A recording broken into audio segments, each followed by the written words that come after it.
We're talking this week about things that we should know. And if we're going to place our unwavering faith in God, we must know that He is constantly working on our behalf. Good morning. This is Pastor Ernie Lewis of the Blue Point Church in Sisney, Illinois, with your thoughts for Thursday. You know, not all things in this world are good.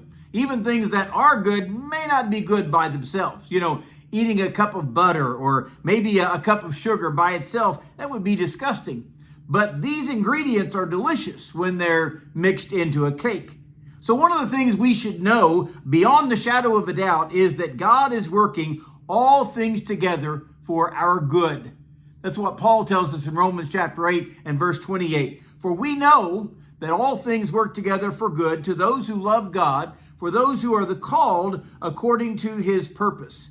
You know, one of the great comforts of faith is knowing that God is working in all things for our behalf. I mean, we may question some of the things that we have to endure in this life. As a matter of fact, some of the big questions oftentimes seem to be, is this particular situation that I'm in a judgment from God?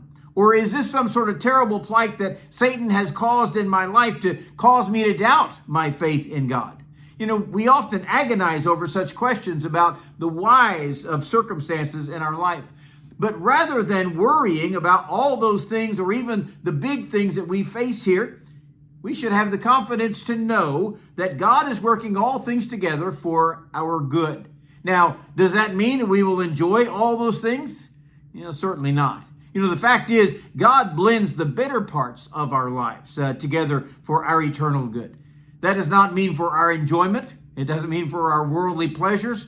In the very next verse, we're reminded that for whom He foreknew, He also predestined to be conformed to the image of His Son. I don't know about your heart and your life, but that's going to take a lot of work to conform me into the image of Jesus Christ in both actions and attitudes.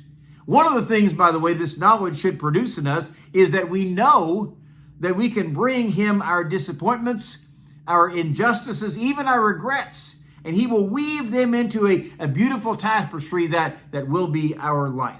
You know, the part of the problem, if you look at the backside of a cross-stitch creation, all you can see are a tangle of different colored threads with no pattern seemingly at all. And unfortunately, that is the only view that we get of our life on this side of heaven. I'm reminded of young Joseph, who was cast into a pit as a young man by his brothers, even sold off into slavery because of their jealousy. Later, he was falsely accused by Potiphar's wife and imprisoned in Egypt.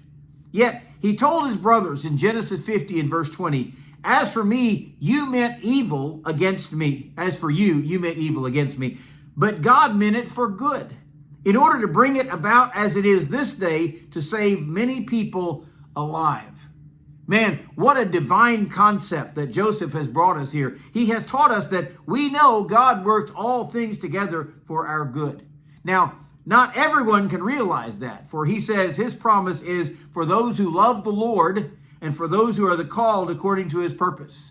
So we realize today that we must love and trust our God to be working on our behalf and know that all those things in our life are going to work together for good for those who love the Lord and those who are called for His purposes.